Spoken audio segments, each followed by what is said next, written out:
UP BJP में अंदरूनी कलह, क्या बिगड़ रही है बात? क्या बीजेपी में हो रहा है अमित शाह वर्सेस योगी आदित्यनाथ? बीजेपी में कौन है सबसे ताकतवर? उठ रहा बड़ा सवाल। नमस्कार दोस्तों, मैं हूं गायत्री और आप देख रहे हैं श्रेष्ठ भारत। दोस्तों, उत्तर प्रदेश की राजनीति में इन दिनों सियासी घमासान मचा हुआ है। लोकसभा चुनाव के नतीजों के बाद से बीजेपी में अंदरूनी कलह जारी है, जो साफ दिखाई दे रही है। इसको लेकर विपक्ष मजे भी ले रहे हैं। यूपी बीजेपी में सब कुछ ठीक नहीं है। सरकार और संगठन के बीच दरार साफ दिख रही है। संगठन को बड़ा बताकर डिप्टी सीएम केशव प्रसाद मौर्य सरकार के सामने चुनौती ऑलरेडी खड़ी कर चुके हैं। वहीं पार्टी आलाकमान के समझाने का असर भी केशव प्रसाद मौर्य पर कुछ ज्यादा नहीं पड़ रहा है। इसका सबूत है सीएम योगी के विभाग को केशव प्रसाद की हालिया चिट्ठी, जिसमें वे अपनी ही सरकार पर सवाल खड़े कर रहे हैं, जिस पर राजनीति के जानकार कहते हैं कि ये कहीं ना कहीं केंद्रीय बीजेपी के कुछ नेताओं के इशारे पर सीएम योगी को कमजोर करने की एक सोची समझी साजिश है। वहीं कुछ कहते हैं कि केशव प्रसाद मौर्य गृह मंत्री अमित शाह के करीबी हैं और उन्हें अमित शाह का संरक्षण मिला हुआ है, इसलिए वो खुद को योगी से ताकतवर समझने लगे हैं। जिसके बाद सवाल उठने लगे हैं कि आखिर बीजेपी में सबसे ताकतवर है कौन? दोस्तों, अमित शाह बीजेपी के चाणक्य कहे जाते हैं। नरेंद्र मोदी और अमित शाह की जोड़ी ने 2014 के आम चुनावों में भारतीय जनता पार्टी को जोरदार जीत दिलाई। इसके बाद से इन दोनों की पकड़ देश पर लगातार मजबूत होती दिखी है। हर गुजरते महीने और साल के साथ इसकी धमक महसूस की जा सकती है। अगर आप नरेंद्र मोदी को दिमाग मान ले तो अमित शाह की भूमिका उन मांसपेशियों की है जो उनके विचारों को धरातल पर उतार देते हैं।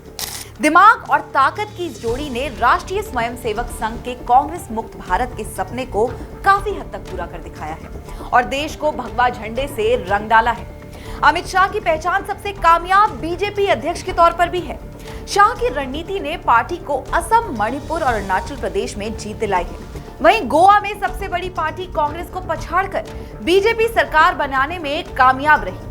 महाराष्ट्र में सबसे बड़े दल के तौर पर उभरने के बाद बीजेपी ने शिवसेना के साथ गठबंधन करके सरकार बनाई। इतना ही नहीं, पहली बार बीजेपी पीडीपी के साझेदार के तौर पर जम्मू कश्मीर में भी सत्ता में आई और इसीलिए बीजेपी में अमित शाह की हैसियत और कद काफी बड़ा है। साफ है कि अमित शाह को जितनी ताकत नरेंद्र मोदी से मिली है, उसी हिसाब से वो मोदी के भरोसे पर भी खरे उतरे हैं।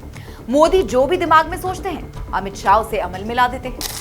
अपने लक्ष्य को हासिल करने के लिए दोनों कोई भी तरीका अपनाने से नहीं हिचकते। उनका इरादा केवल लक्ष्य को हासिल करना होता है। वहीं योगी आदित्यनाथ का रुतबा भी बीजेपी में कम नहीं है। दोस्तों, इसका एक एग्जाम्पल बता देते हैं आपको, जिसकी चर्चा अक्सर यूपी की राजनीति में होती रहती है। बात है साल 2017 की, जब योगी आदित्यनाथ ने पीएम मोदी के करीबी और पूर्व नौकरशाह एके शर्मा को यूपी का डिप्टी सीएम बनाने से रोक दिया था। ये वही एके शर्मा है जो अब आदित्यनाथ के दूसरे कार्यकाल में कैबिनेट मंत्री हैं, जिनके पास शहरी विकास और ऊर्जा जैसे महत्वपूर्ण विभाग हैं। वहीं ये भी सच है कि आदित्यनाथ मोदी के विजन के पूरक हैं। उन्होंने अक्सर मोदी की शासन शैली को कॉपी किया है। आदित्यनाथ की पहचान फायर ब्रांड नेता की है। योगी आदित्यनाथ ने खुद को मजबूत मुख्यमंत्री के तौर पर एस्टैब्लिश किया है, जो टकराव से नहीं कतराता। वहीं राजनीति के जानकार कहते हैं कि योगी आदित्यनाथ को आरएसएस पीएम मोदी के उत्तराधिकारी के रूप में देखता है।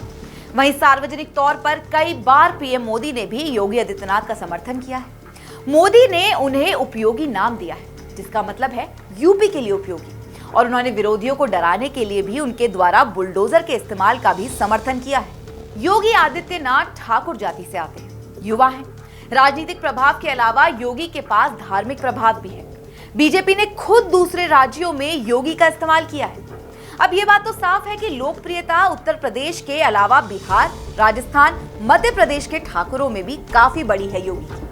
आज की डेट में मोदी शाह की जोड़ी को छोड़कर भाजपा के पास शायद ही कोई ऐसा नेता हो जो भगवाधारी आदित्यनाथ जितना गतिशील या देश भर में आसानी से पहचान बनाने वाला हो।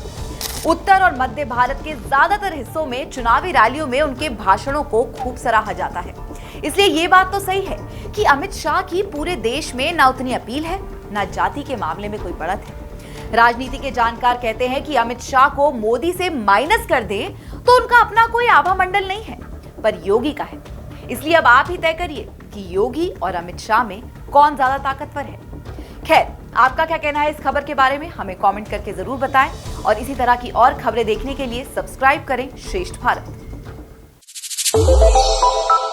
श्रेष्ठ भारत पर खबरों से जुड़े रहने के लिए चैनल को सब्सक्राइब और लाइक करें, बेल आइकन दबाएं और देखते रहें श्रेष्ठ भारत।